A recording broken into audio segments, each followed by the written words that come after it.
Ô Mauro César Pereira, me surpreendeu, não sei se te surpreendeu.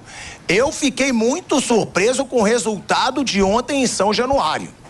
O Corinthians, depois de uma goleada de 5-1 pro Bahia, o Vasco vindo de uma certa arrancada, saindo da zona do rebaixamento, 5 ou 6 jogos sem perder, tava 6 jogos sem perder o Vasco, e o Corinthians vai em São Januário, vence por 4-2, e agora está praticamente livre do rebaixamento. O velho Vamp deve estar aí sorridente, Mauro César. Vou querer que ele fale sobre esse jogo também. Agora, te surpreendeu?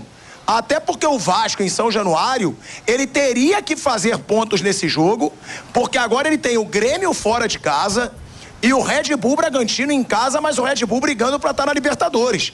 É a pior tabela para quem está brigando ali contra o rebaixamento, a do Vasco, né, Mauro? Thiago, o Vasco não vence o Corinthians desde 2010, né? Ontem era grande oportunidade, porque jogava em casa, motivado, estádio cheio, precisando do resultado. Eu não acho que o Vasco vive um bom momento. É que o primeiro turno foi tão ruim que qualquer melhora parece, né, uma coisa do outro mundo. Mas o primeiro turno foi horroroso. O time do Vasco é um time com uma série de problemas. Mas o Corinthians foi humilhado em casa pelo Bahia, né? Então, era uma chance grande do Vasco. O placar acho que ficou um pouco elástico, muito em função da... O Vasco se desmantelou depois que tomou o terceiro gol, né? O Vasco ali se desorganizou, o Ramon Dias acho que começou a empilhar atacantes, o time ficou muito confuso e não criou mais nada, e o Corinthians meteu o quarto gol. Eu acho que isso mostra também o seguinte: esse campeonato ele é emocionante, porque tá todo mundo ali embolado, mas tecnicamente é sofrível, né? Tem muito time ruim, muito time mal treinado. Os dois times de ontem são um exemplo. O Corinthians é um time... Duas defesas, os dois jogos horroroso. Mais por erro de defesa. Isso, né? Criatividade, né, Mauro? Exato. Os times são fracos, os times não são bons. O Corinthians tem bons jogadores, o Vasco tem alguns bons jogadores, mas coletivamente não são boas equipes, né? Os técnicos até não são, digamos assim, tão responsáveis assim. Os dois pegaram o bonde andando aí no meio do campeonato. O Ramon Dias pegou o Vasco numa situação terrível, conseguiu melhorar. Agora, o Vasco dificilmente vai escapar do rebaixamento depois do resultado de ontem. A não ser que o Bahia perca para o São Paulo, que aliás não venceu nenhum jogo fora de casa, e fraqueje nos jogos que virão. Mas o Bahia ainda pega o América Mineiro, né? Ou seja, se o Bahia conseguir uma vitória sobre o São Paulo, ele vai visitar depois o América, ele tem uma chance muito grande de fazer aí 4, 6 pontos, e aí o Vasco não alcança mais. Mas o Bahia é a última esperança do Vasco. Muito difícil o Vasco, pelos jogos que virão, pegar o Cruzeiro, pegar o Santos, né? E os outros, nem se fala. Fortaleza, São Paulo, Corinthians, esses acho que já escaparam. Tem que acontecer uma combinação muito improvável para que um desses times corra real risco de rebaixamento. E se acontecer o rebaixamento do Vasco, será o 5º na história do clube. Isso no período de 15 anos, porque o primeiro foi em 2008. E o Vasco disputará, se de fato cair, pela sexta vez a segunda divisão, porque no seu último rebaixamento ele levou 2 anos para subir. Ele caiu em 20, jogou 21, jogou em 22 para finalmente conseguir voltar. E com detalhe, agora o Vasco é SAF, com investimentos, contratações, e nem assim o Vasco se livra. Parece que tem um imã que puxa o Vasco para a Série B, é uma coisa assim, é uma sina, negócio impressionante. E ontem o torcedor do Vasco claramente não esperava isso. Estava confiante, achando que o Vasco ia passar pela ridícula atuação. Né, fez gol com 3 minutos. 3 minutos. E pela maneira que o Corinthians perdeu para o Bahia, né? O Corinthians foi humilhado em casa. Então era um Corinthians fragilizado, mas que durante o jogo reagiu. Agora, tomar 2 gols de cabeça do Romero também, vou te contar, hein? A defesa do Vasco é uma brincadeira, né? Fala sério, né? Não, os gols foram ridículos. Pelo menos os 2 primeiros. Os dois primeiros gols do Corinthians foram ridículos, mas o Corinthians venceu. Eu vou querer ouvir o Vamp, porque tem o Romero, hein? Quem diria que o Romero seria decisivo nessa volta pro Corinthians? O Romero de novo fazendo gol, vem fazendo gols aí no momento mais complicado, mas antes você disse que queria trazer um dado curioso sobre o Vasco, né, Vitor? Sabe o que é curioso, pilhado, rapaziada aí da bancada? Porque até ontem a pontuação do Corinthians, ela era melhor do que foi no rebaixamento de 2017. E dos 4 rebaixamentos citados anteriormente pelo Mauro, a pontuação do Vasco, até agora no Campeonato Brasileiro, em 3 oportunidades, era melhor do que foi nas 3 vezes que o Vasco caiu. Ou seja, tem uma briga muito grande lá embaixo pela pontuação. Então, eu tô achando, pilhado, que essa história de 45 não é linha de corte. Eu tô achando que seja 46, talvez 47 pontos. Então, é bom todo mundo que esteja ali orbitando essa faixa de 46, 45, 47 ficar atento, porque os pontos de hoje não são os mesmos do passado, viu? Agora, ô Vamp, E o Romero, hein, Vamp? Romero fazendo gol nas horas decisivas. O Mano Menezes ontem sorridente, bem diferente do Mano depois da goleada pro Bahia. A garotada fazendo gol. Vamp, nem o corintiano mais corintiano esperava que fosse vencer esse jogo fazendo 4 gols, Vamp. Verdade, Tico. Eu fiz um jogo ontem com o Zé Manuel aqui, né? Os primeiros minutos, quando o Vasco abriu e com soberania fez o gol, tocando bem a bola, tudo. Daqui a pouco o Vasco cede o empate, o Vasco faz o 2-1, parecia que ia terminar tudo tranquilo, toma um gol no finalzinho do primeiro tempo, aí volta destabilizado. O Corinthians soube aproveitar, né? Não foi uma grande partida, só que o campeonato é tão emocionante que esse próprio Corinthians foi e ganhou lá do Grêmio lá, com um homem a menos.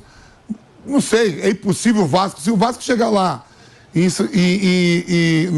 Porto Alegre ganhar do Grêmio, aí vai para esse corte aí que o Vila que falou de 48, 47 pontos, né? Mas o Corinthians eu acho que deu um passo muito grande para se livrar aí daquela disputa de não cair a depender do que aconteça nos jogos de hoje. Provavelmente o Corinthians ele já tá livre do rebaixamento, né? Ele já não estava na zona, vence. Você tem o Vasco nessa pindaíba agora, o Vasco vai perder ponto. Tem um emocional, né, Pelé? Tem um emocional que é muito importante nessa reta final. Eu acho que tem gol que faz mal. Eu vou explicar por quê. Porque o gol saiu pro Vasco muito cedo. E aí tem aquela pilha, aquela energia da galera, tipo, faz o segundo, faz o terceiro. Se fosse um pouco mais tarde, ia ser um Vasco que ia administrar o resultado, não ia entrar na pilhagem da galera. É verdade, porque o Vasco agora, ele tá ferrado nesse campeonato.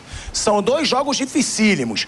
O Cruzeiro vai ter pela frente ainda Botafogo e Palmeiras, né? Tem o Botafogo e o Palmeiras pela frente ainda o Cruzeiro. Então dificilmente o Corinthians... A gente vai encerrando aqui na Rádio Jovem Pan, tá, galera? A gente vai encerrando na rádio, seguimos na TV e no YouTube.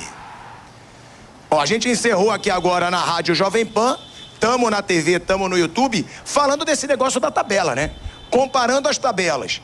O Botafogo tem uma tabela... O Botafogo não, o Cruzeiro tem uma tabela dificílima. O Vasco tem uma tabela dificílima. O Bahia não tem uma tabela fácil, tem uma tabela razoável. Então, Mauro, eu acho que o Corinthians ser rebaixado tá praticamente impossível, né? Você acha que ainda tem chance? Não, acho que não. Só se acontecer uma hecatombe. Tem que perder todos os jogos, os outros de baixo ganharem jogos improváveis. Eu acho que o Corinthians ontem conseguiu escapar. Aliás, 2 vitórias fora de casa vão salvar o Corinthians, Grêmio e Vasco. 2 vitórias como visitante devem salvar o Corinthians. Aliás, isso mostra como tem acontecido também, né? Um que era para assumir a liderança, que é o Grêmio, e o outro para escapar. Para escapar. É porque o Vasco ficaria à frente do Corinthians se vencesse o jogo de ontem, né?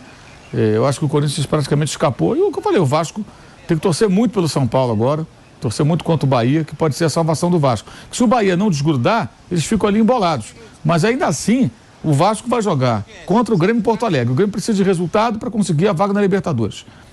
Né? E depois o Red Bull Bragantino na última rodada é no Rio, mas também é um time que deve estar lutando ainda por a sua posição ali na tabela, times do bloco de cima, enquanto o Bahia vai ter o jogo com o América, né? Evidentemente é o jogo mais fácil, não é garantia de nada, mas evidentemente o Bahia tem um caminho mais facilitado, até porque o próprio São Paulo não ganhou ninguém fora de casa.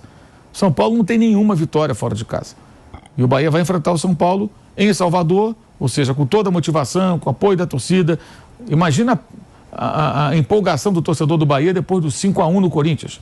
Os caras vão com tudo, pô. Então, muito difícil a situação do Vasco. O Corinthians, ao contrário, é bem mais tranquilo. Cruzeiro também, acho que ficou na posição bem mais confortável para esses próximos jogos.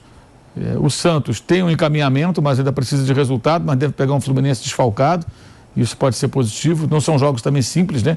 Atlético, Fortaleza, são jogos mais complexos. Mas a situação mais complicada, de fato, é do Vasco, parece com um pé na segunda divisão. Botou o pé na cova com o resultado de ontem. Um minuto para Bom, o velho Vamp deve estar aí aliviado. O velho Vamp deve estar aliviado e eu chamei atenção para isso. Que o Corinthians, tá ganhando mais fora de casa do que em casa. O Cruzeiro começou a crescer quando perdeu torcida no estádio. Esse negócio dessa pressão da torcida, quando tá lutando contra o rebaixamento, às vezes é até pior você jogar com torcida no Mineirão, o Corinthians jogar na Neoquímica Arena. Isso tá comprovando que a pressão surte muito efeito, o Corinthians praticamente livre e o Cruzeiro aí brigando para não cair.